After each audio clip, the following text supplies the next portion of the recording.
প্রিয় ছাত্রছাত্রীবৃন্দ, সবাইকে নববর্ষের শুভেচ্ছা। কিশোরগঞ্জ পলিটেকনিকের 2020-21 শিক্ষাবর্ষে প্রশিক্ষিত সকল ছাত্রছাত্রীদেরকে শুভেচ্ছা এবং অভিনন্দন। তোমরা জানো, যারা 20-21 শিক্ষাবর্ষে ভর্তি হয়েছ তাদের ভর্তি হওয়ার পর থেকে ক্লাস কার্যক্রম কোভিড-19 পরিস্থিতির জন্য বন্ধ আছে। তো আজকে থেকে মানে 3/1/2021 আজকে থেকে তোমাদের অনলাইন ক্লাস শুরু হয়েছে। তারই ধারাবাহিকতায় তোমাদের আজকের এই ক্লাস কার্যক্রম। তো তোমরা সবাই কিশোরগঞ্জ পলিটেকনিকের ফেসবুক পেজ তথ্য বাতায়ন কিশোরগঞ্জ পলিটেকনিক ইনস্টিটিউটে লাইক দিয়ে অ্যাড হবে এবং তোমাদের যে ক্লাসগুলো অনুষ্ঠিত হয় সবাই সেই ক্লাসগুলোতে অ্যাটেন্ড করবে। তো আজকে আমি আরএসসি এবং কম্পিউটার টেকনোলজির প্রথম পর্বের যে পদার্থবিজ্ঞান 1 সাবজেক্টটি আছে এটা নিয়ে একটু কথা বলবো। এটা আমার ফুড এবং ইলেকট্রন টেকনোলজির দ্বিতীয় পর্বের। তো পদার্থবিজ্ঞান 1 সম্বন্ধে তোমাদের বলতে গেলে অ্যাট ফার্স্ট যেটা বলতে হয় সেটা হলো এটা 200 নম্বরের একটা কোর্স, যার ভিতরে 90 নম্বর হচ্ছে থিওরিটিক্যাল, 50 নম্বর হচ্ছে প্র্যাকটিক্যাল এবং 60 নম্বর হচ্ছে মিড টার্ম এবং কন্টিনিউয়াস অ্যাসেসমেন্ট। তো তোমরা যে যে বিভাগ থেকে এখানে ভর্তি হয়ে থাকো না কেন, বিজ্ঞান, মানবিক, বাণিজ্য, ভোকেশনাল, মাদ্রাসা, সবাই মোটামুটি বিজ্ঞান সম্বন্ধে একটু ধারণা তোমাদের আছেই। তো এসএসসি লেভেলে সাধারণত যে ফিজিক্সগুলো তোমরা পড়ে এসেছো আমাদের পদার্থবিজ্ঞানের মোটামুটি এই জিনিসগুলো আর কিছু আপডেটেড জিনিস, যেমন আমরা যদি বলি পরিমাপ, রাশি, গতিসূত্র, কার শক্তি, ক্ষমতা, মহাকর্ষ, বিকর্ষ, তারপরে শব্দ, তরঙ্গ, এগুলা মোটামুটি তোমাদের জানাশোনাই আর কি। আমরা সেই নলেজগুলোকে এখানে আরও ডিপ করার চেষ্টা করব এবং নতুন কিছু বিষয় এখানে আসবে, যেমন উপস্থিতিবিদ্যা, তারপরে মানে নতুন যে বিষয়গুলো এখানে আসবে তার মধ্যে উপস্থিতিবিদ্যা একটা, সেখানে প্রবাহী পদার্থ, পৃষ্ঠটান। তো এই জিনিসগুলো সম্বন্ধে আমরা এখানে একটা আইডিয়া নেওয়ার চেষ্টা করব। তো তোমাদের ফিজিক্স 1 এটা এই সাবজেক্টটাতে প্রথমেই তোমাদের যে জিনিসটা মানে তোমাদের বই যদি কেউ বই কালেকশন করে থাকো আর কি, আর যদি দেখে থাকো দেখবে তোমাদের ফার্স্ট যে চ্যাপ্টারটা সেটা ভৌত জগৎ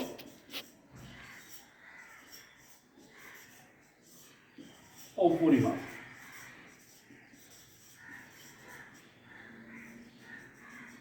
তার মানে ফিজিক্স পড়ার শুরুতেই আমাদের পরিমাপের জ্ঞান দেওয়ার চেষ্টা করা হয়েছে। তো ভৌত জগৎ সম্বন্ধে তোমাদের আশা করি ধারণা আছে। ভৌত জগৎ জিনিসটা কি? আমরা যদি ভৌত জগতের কথা বলি, প্রথমে আমাদের সামনে যে জিনিসটা আসবে সেটা হচ্ছে আমাদের চারদিকে ভিজিবল ইনভিজিবল যা কিছু আছে, এই স্থাপনা, আমাদের বাড়ি ঘর, গাছপালা, প্রকৃতি, মাটি, বায়ু, পানি, কিংবা মহাকাশের কোনো জিনিস যেমন গ্রহ, নক্ষত্র, উপগ্রহ, ধূমকেতু, নীহারিকা, ছায়াপথ, কিংবা মাটির নিচের কোনো জিনিস, বালিকণা, পাথরকুচি, পানি, কিংবা ফিল করা যায় এরকম কিছু এনার্জি যেমন তাপ, শব্দ, বিদ্যুৎ, রাসায়নিক, এই সব কিছুই আসলে আমাদের ভৌত জগতের একটা অংশ। মানে এই ভৌত জগৎ হচ্ছে ব্যাপক এবং বিশাল একটা পরিসর। আমাদের চারপাশের প্রকৃতির মধ্যে যা কিছু আছে সব কিছুই এই ভৌত জগতের ভিতরে আছে। তো এই বিজ্ঞান মানে পদার্থবিজ্ঞান পড়ার শুরুর পূর্বেই আমি তোমাদেরকে একটা জিনিস সম্বন্ধে বলে থাকি, সেটা হচ্ছে যে আমাদের দেশের ছাত্রদের মানে স্টুডেন্টদের, ছাত্রছাত্রীদের বিজ্ঞান পড়ার আগ্রহটা কম। তার কারণ আমরা বিজ্ঞান পড়ে মজা পাই না, বিজ্ঞান বুঝি না। এই না বুঝে পড়ার কারণেই এটা থেকে আমরা অনেক দূরে সরে গেছি। এখন শুধু পরীক্ষায় পাশ করার জন্য পুঁথিগত একটা বিদ্যা নিয়ে আমরা বেরিয়ে উঠছি। তো আগে আমরা যেভাবেই পড়ে থাকি না কেন, এখন আমরা চেষ্টা করব বুঝে বুঝে বিজ্ঞানটাকে পড়ার জন্য, তাহলে আমরা এটার ভিতর মজা পাবো। তো এই ফিজিক্সটাকে বলা হয়ে থাকে যে physics is not a subject, study of universe. মানে এটা কোনো বিষয় না, সাবজেক্ট না, এটা হচ্ছে বিশ্ব ব্রহ্মাণ্ড সম্বন্ধে স্টাডি করা। তার মানে আমি বিশ্বের যে কোনো বিষয় নিয়ে স্টাডি করি না কেন সেটার মৌলিক জ্ঞানটা এই পদার্থবিজ্ঞান থেকেই আসে। যে কারণে আমরা রসায়ন বিজ্ঞান, গণিত শাস্ত্র, জ্যোতিষ বিজ্ঞান, চিকিৎসা বিজ্ঞান, কৃষি বিজ্ঞান কিংবা প্রকৌশল বিজ্ঞান যেটার কথাই বলি না কেন, এখানে যত ধরনের রিসার্চ, গবেষণা এগুলা হচ্ছে, এগুলা কোনো না কোনোভাবে এই ফিজিক্সকে বেস করে, এদের তথ্যটা ফিজিক্সকে বেস করে হয়ে থাকে। তো ফিজিক্স আমাদের কাছে কঠিন লাগে, এটা অনেকটা নারকেলের মতো। আমরা জানি যে নারকেলের উপরে শক্ত একটা খোলস থাকে আর এটার ভিতরে থাকে মিষ্টি পানি এবং মিষ্টি শ্বাস। যদি আমি এই খোলসটা ভাঙতে না পারি, ভিতরের মিষ্টি শ্বাস এবং পানিটা আমরা পাবো না। তাই প্রথমেই ওই উপরের শক্ত খোলসটা ভাঙতে হবে, মানে এটার প্রতি আমাদের জড়তা, ভয় এটাকে দূর করতে হবে, তাইলে আমরা এটা পড়ে মজা পাবো। তো যাই হোক, ফিজিক্স পড়তে যাচ্ছি আমরা, প্রথমে আমাদের জানতে হবে ফিজিক্স মানে পদার্থ বিজ্ঞানটা কি। তো আমরা যে ফিজিক্স শব্দটা ব্যবহার করি, ফিজিক্স, এই শব্দটা একটা গ্রিক শব্দ, ফুসিস থেকে এসেছে। ফুসিস, যার অর্থ হচ্ছে প্রকৃতি। তাহলে গ্রিক শব্দ এই ফুসিস থেকে ফিজিক্স এসেছে, তার মানে ফিজিক্স বলতে গেলে প্রথমেই আসবে প্রকৃতি। তাহলে ফিজিক্স আমরা কাকে বলবো? যেটা প্রকৃতি ও প্রাকৃতিক ঘটনা এবং সূত্র নিয়ে যেখানে আলোচনা হয় সেটা হচ্ছে ফিজিক্স। আমাদের চারপাশে অনেক ধরনের প্রাকৃতিক ঘটনা ঘটে যাচ্ছে, প্রতিদিন সূর্য ওঠে, রাতের বেলা চাঁদ ওঠে, বায়ু প্রবাহিত হয়, পৃথিবী ঘোরে, ইত্যাদি ইত্যাদি। এই প্রাকৃতিক ঘটনাগুলো আমরা এই ফিজিক্সের মাধ্যমে ব্যাখ্যা করতে পারি, বিভিন্ন সূত্রের মাধ্যমে প্রকাশ করতে পারি।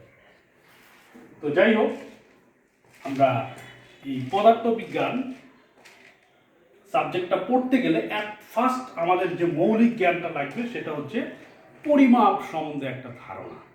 আমরা দৈনন্দিন জীবনে যত ধরনের কাজ করি না কেন, সেটা যে কোনো সাবজেক্ট বেস হয়ে থাকে, কম্পিউটারের মাইক্রোচিপস থেকে শুরু করে বৃহৎ কোনো স্থাপনা নির্মাণ, ঘর, বাড়ি, বিল্ডিং কিংবা আমাদের দৈনন্দিন ব্যবহৃত যে কোনো আসবাবপত্র, পোশাক পরিচ্ছদ কিংবা ছোট কোনো মাইক্রোচিপস, আমরা যেটাই করতে যাই না কেন, যেটাই বানাতে যাই না কেন, যেটাই ইউজ করতে যাই না কেন, সবগুলোর একটা মাপজোক আছে। যেমন আমরা পোশাক পরছি, সবার একটা মাপ আছে, জুতা পরছি একটা মাপ আছে, আমরা বিল্ডিং বানাতে গেলে একটা নির্দিষ্ট মাপ আছে, বিভিন্ন ম্যাটেরিয়াল মিশাইলে সেখানে একটা পরিমাপ আছে, রান্না করতে গেলে সেখানে একটা মাপ আছে।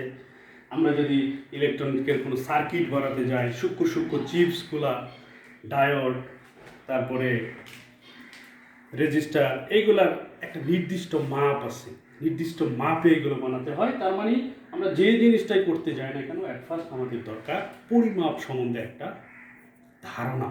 তাহলে পরিমাপ কি জিনিস? আমরা যদি বলি পরিমাপ, যে কোনো একটা জিনিসের মাপযোগ করার নামই হচ্ছে পরিমাপ। তো এই মাপযোগ আমরা বিভিন্নভাবে করতে পারি। তো তোমরা জানো 1960 সালে বিজ্ঞানীদের একটা সম্মেলনী এই পরিমাপের জন্য কিছু রাশিগুলোকে মৌলিক রাশি হিসাবে স্বীকৃতি দেওয়া হয়। আমরা একটু আগে ভৌত জগতের যে জিনিসগুলোর কথা বলছি, এগুলো অবশ্যই কোনো না কোনো রাশি। তো এই রাশি আমরা কাকে বলি? ভৌত জগতে যা কিছু পরিমাপ করা যায় সেটাই হচ্ছে রাশি। এই রাশিগুলোকে আমরা দুই ভাগে ভাগ করতে পারি, একটা মৌলিক রাশি আর একটা হচ্ছে যৌগিক বা লব্ধ রাশি। তো ওই যে বললাম 60 সালে বিজ্ঞানীদের সম্মেলন, এখানে 60টা রাশিকে মৌলিক রাশি হিসাবে স্বীকৃতি দেওয়া হয়েছে। তাহলে মৌলিক রাশি, 60টা রাশিকে মৌলিক রাশি হিসাবে স্বীকৃতি দেওয়া হয়েছে। এগুলো তোমরা সবাই আশা করি জানো। মৌলিক রাশি 7টি: দৈর্ঘ্য, ভর, সময়, তাপমাত্রা, তড়িৎ প্রবাহ,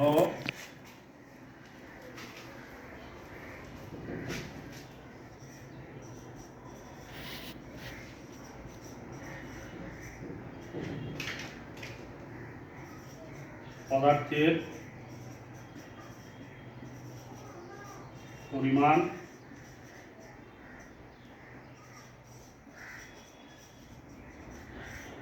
দীপন তীব্রতা। এই 7টা রাশিকে মৌলিক রাশি হিসেবে স্বীকৃতি দেওয়া হয়েছে। তাহলে মৌলিক রাশি আমরা কাকে বলবো? যে রাশিগুলো স্বাধীন বা নিরপেক্ষ, যে রাশিগুলো অন্য রাশির উপরে নির্ভরশীল না, এই রাশিগুলোকে আমরা বলে থাকি মৌলিক রাশি। তাহলে যৌগিক রাশি বা লব্ধ রাশি আমরা কাকে বলবো?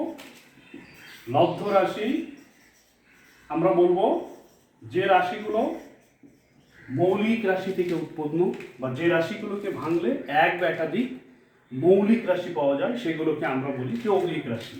যেমন বল, কাজ, শক্তি, ঘনত্ব, আয়তন ইত্যাদি, এগুলোকে আমরা বলি যৌগিক রাশি।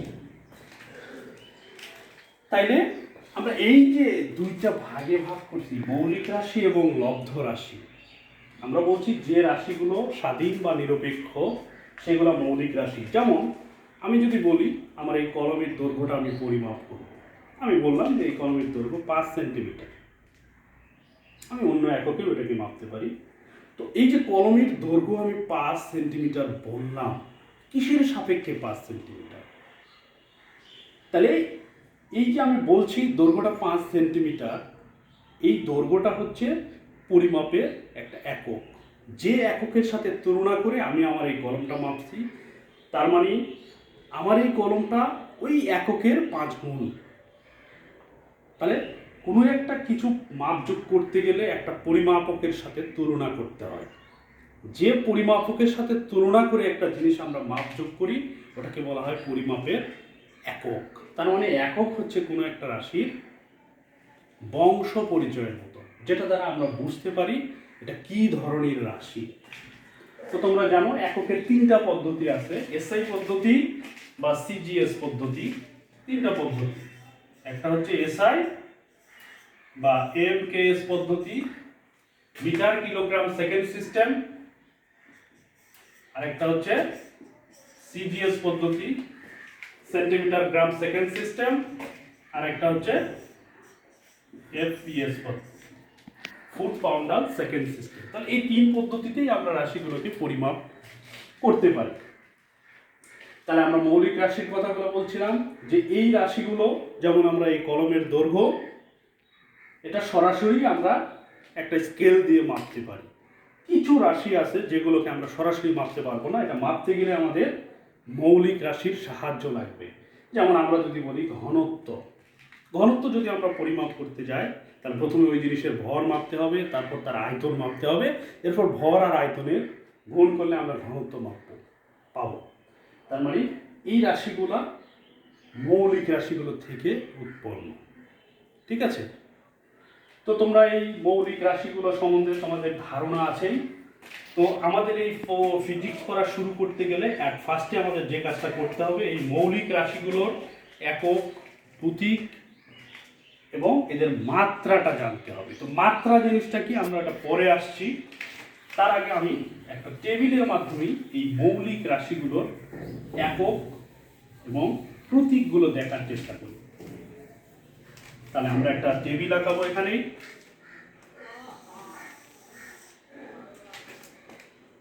এখানে বলছি মৌলিক রাশি,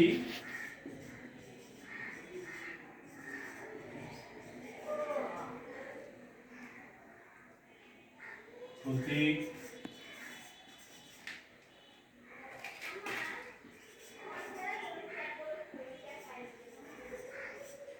এসআই একক,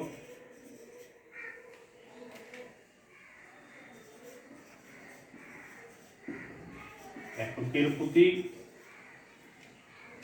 আর এখানে আমরা বলবো মাত্রা। তাহলে প্রথমে আমরা মৌলিক রাশিগুলো এখানে লিখব। দৈর্ঘ্য,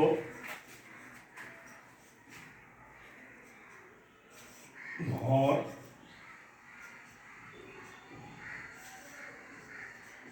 সময়,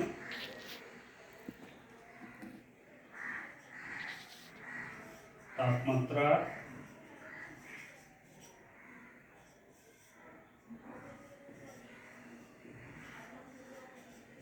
তড়িৎ প্রবাহ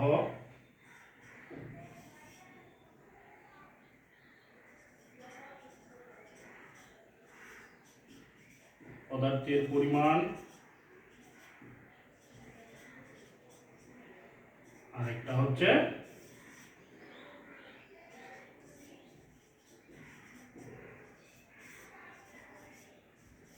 দীপন তীব্রতা। তাহলে এইগুলোর প্রতীক আমরা দৈর্ঘ্যকে স্মল এল দ্বারা প্রকাশ করি। আচ্ছা, এগুলো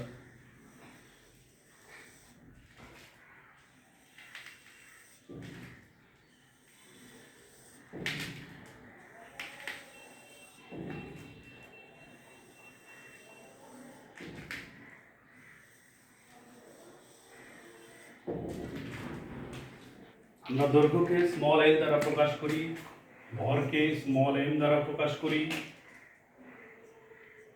সময়কে টি দ্বারা প্রকাশ করি, তাপমাত্রাকে থিটা বা বড় টি দ্বারা প্রকাশ করি, তড়িৎ প্রবাহকে আমরা ক্যাপিটাল আই বা স্মল আই দ্বারা প্রকাশ করি, পদার্থের পরিমাণকে আমরা স্মল এন দ্বারা প্রকাশ করি, আর দীপন তীব্রতাকে আমরা আইভি দ্বারা প্রকাশ করি। ঠিক আছে, তো এই এককগুলা রাশিগুলা আমরা এসআই একক লিখব। আমরা জানি দৈর্ঘ্যের একক মিটার,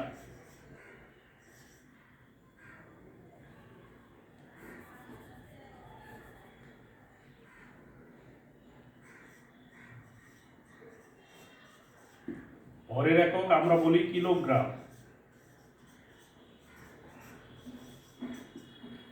সময়ের একক সেকেন্ড, তড়িৎ প্রবাহের একক অ্যাম্পিয়ার,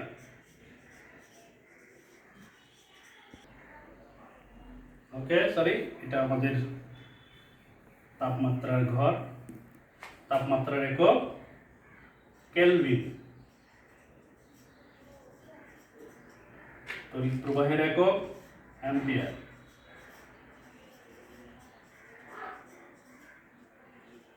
পদার্থের পরিমাণের একক আমরা বলি মল, দীপন তীব্রতার একক ক্যান্ডেলা। এই যে এককগুলো লিখলাম, এই এককগুলোর প্রতীক আছে। আমরা মিটারকে স্মল এম দ্বারা প্রকাশ করি, কিলোগ্রামকে কেজি দ্বারা প্রকাশ করি, সেকেন্ডকে আমরা সংক্ষেপে এইভাবে লিখি এসটিসি, কেলভিনকে আমরা কে দ্বারা প্রকাশ করি, অ্যাম্পিয়ারকে আমরা ক্যাপিটাল এ দ্বারা প্রকাশ করি, মোলকে আমরা লিখি MOL, ক্যান্ডেলাকে আমরা ক্যাপিটাল সি ডি এইভাবে লিখি।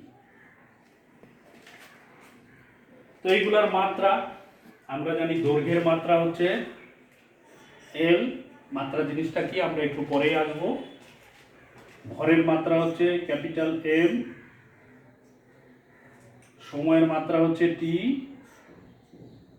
ক্যাপিটাল টি, তাপমাত্রার মাত্রা হচ্ছে থিটা, তড়িৎ প্রবাহের মাত্রা হচ্ছে আই, পদার্থের পরিমাণের মাত্রা হচ্ছে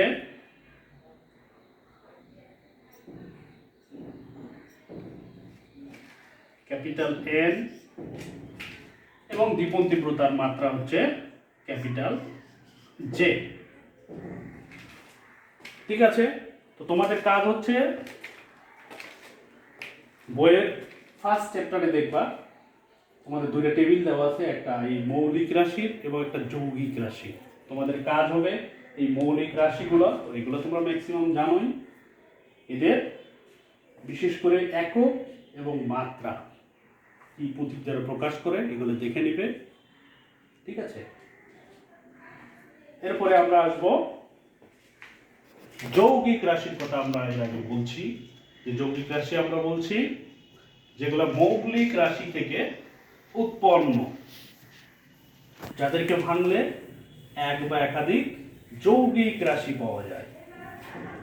যেমন আমরা যদি একটা যৌগিক রাশির কথা বলি, বল, বল একটা যৌগিক রাশি। তাহলে এই বলকে ভাঙলে আমরা এক বা একাধিক মৌলিক রাশি পাবো। তাহলে তার আগে আমাদের জানতে হবে বল জিনিসটা কি। বল হচ্ছে সেই বাহ্যিক কারণ যার ফলে কোনো গতিশীল বস্তু স্থির হয় কিংবা স্থিতিশীল বস্তু গতিশীল হয়। তার মানে একটা বস্তু স্থির আছে, আমি যদি গতিশীল করতে চাই, একটা গাড়ি স্থির দাঁড়িয়ে আছে, একে গতিশীল করতে হলে সেখানে বল দিতে হবে, কিংবা একটা গতিশীল জিনিসকে থামাতে হলে একটা বাহ্যিক বল দিতে হবে। তার মানে একটা জিনিসকে স্থির বস্তুকে গতিশীল করতে কিংবা গতিশীল বস্তুকে স্থির করতে হলে একটা নির্দিষ্ট পরিমাণ বল সেখানে আমাদের অ্যাপ্লাই করতে হবে। ধরো একটা গাড়ি আসছে, সামনে একটা কিছু দিয়ে আমরা তাকে থামিয়ে দেবো, সেই জিনিসের একটা ওজন আছে, একটা ভর আছে, একটা নির্দিষ্ট পরিমাণে ভর দিয়ে চাপ দিয়ে যদি আমি ওই গাড়ির জিনিসটাকে থামাতে চাই, তাইলে ওই বস্তুটার গতির বিপরীতে একটা বল সেখানে প্রযুক্ত হবে। তাহলে বল সমান আমরা জানি ভর গুণন ত্বরণ। তাহলে আমরা জানি ভর হচ্ছে একটা মৌলিক রাশি, কিন্তু ত্বরণ একটা লব্ধ রাশি, কারণ এর মধ্যে এক বা একাধিক মৌলিক রাশি আছে। তাহলে ত্বরণকে যদি আমরা ভেঙি, আমরা জানি ত্বরণ বেগ বৃদ্ধির হারকে ত্বরণ বলে। একটা নির্দিষ্ট দিকে একক সময়ে কোনো একটা বস্তুর বেগের পরিবর্তনের হারকে আমরা বলি ত্বরণ। যেমন আমি এই উত্তর থেকে দক্ষিণ দিকে 1 মিনিটে 1 মিটার গেলাম, 2 মিনিটে 2 মিটার গেলাম, 3 মিনিটে 3 মিটার গেলাম, তাহলে প্রতি মিনিটে আমার বেগ 1 মিটার পার সেকেন্ড করে বৃদ্ধি পাচ্ছে। তাহলে এই যে বেগের পরিবর্তন হচ্ছে, এটা এই হারটাকে আমরা বলি ত্বরণ। তাহলে ত্বরণ মানে হচ্ছে বেগ বাই সময়। আর বেগ একটা লব্ধ রাশি। বেগ কাকে বলে?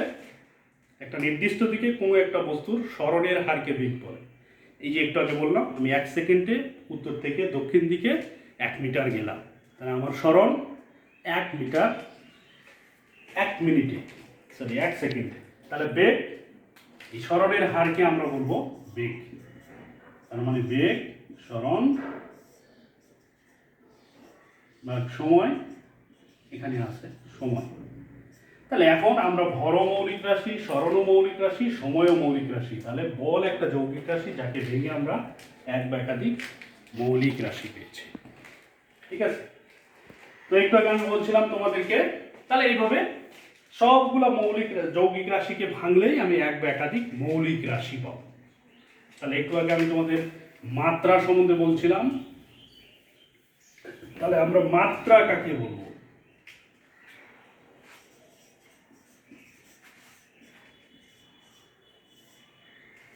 তাহলে মাত্রা মানে জিনিসটা কি? মাত্রা হচ্ছে যে আমরা এই যে একটু আগে একটা রাশির কথা বললাম বল, এটাকে ভেঙে অনেকগুলো মৌলিক রাশি পাইছি।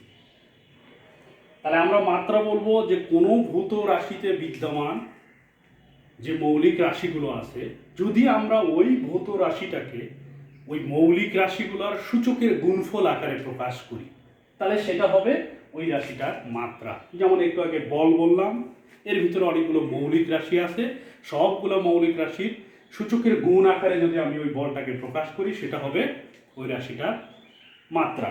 যেমন আমি যেটা লিখছিলাম ওটাই আবার লিখছি, যে বল সমান ভর গুণন ত্বরণ। তাহলে ভর বেগ বাই সময়, ভর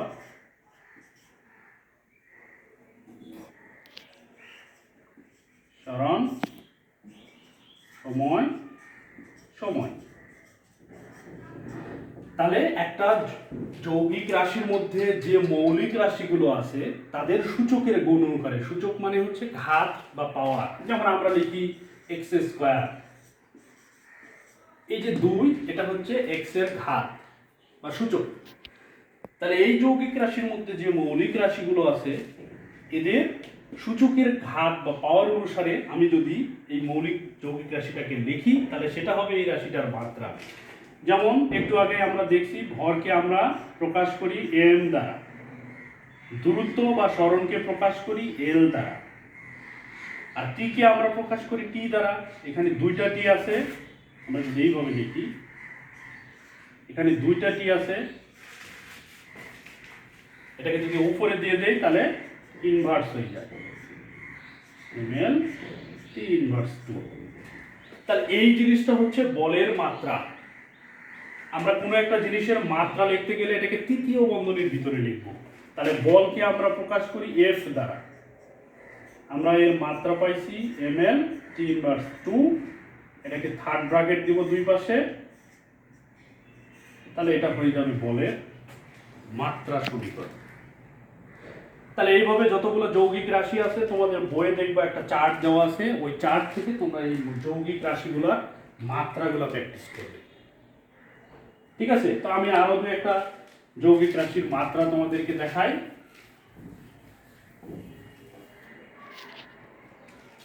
যেমন কাজ, আমরা কাজ কাকে বলি? ফিজিক্সের ভাষায় কাজ হচ্ছে একটা বস্তুর উপরে বল প্রয়োগ করার ফলে যদি তার স্মরণ ঘটে, তাহলে ওই বল আর স্মরণের উপাংশের গুণফলকে কাজ বলি। এই স্মরণ যেদিকেই হোক, আমি সামনের দিক থেকে ঠেলছি, এটা পিছনের দিকে যাক, সামনের দিক, তাহলে কাজ আমরা বলছি বল আর বলের দিকে স্মরণের উপাংশের গুণফল, সেটা যে কোনো দিকেই উপাংশ হতে পারে। তাহলে কাজ সমান আমরা লিখব বল গুণন স্মরণ। একটু আগে আমরা বল দেখছি, বলের মাত্রা দেখছি ml t ইনভার্স 2, আর আমরা জানি স্মরণের মাত্রা n, তাহলে m t ইনভার্স 2। কাজকে আমরা w দ্বারা প্রকাশ করি,